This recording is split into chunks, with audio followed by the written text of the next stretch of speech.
Our government was set up for the people and by the people. And if you don't take part, we're liable to go down into a dictatorship like a lot of the other countries where they have not had the privilege of voting. Becky Calnan is 97 years old and has been voting since she was 21. Her high school civics teacher stressed the responsibility of voting, and it stuck.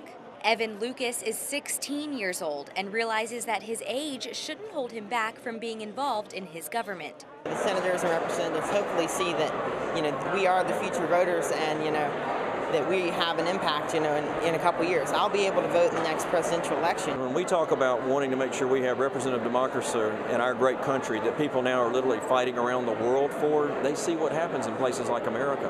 And it ought to make us swell with pride as Americans that we can come together and talk about issues.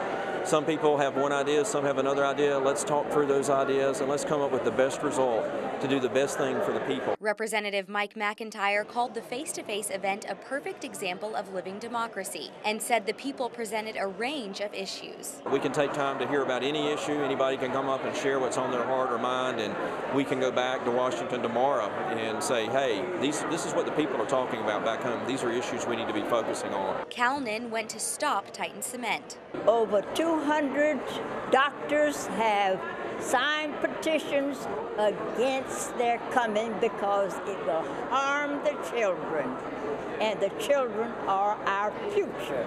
Lucas went to save his school. Well, I go to an early college high school, like I said, and if some funding gets passed this next year, my school may not be there next year. Young and old took advantage of the opportunity to voice their opinions. In Wilmington, Asha Deve, WWAY, News Channel 3.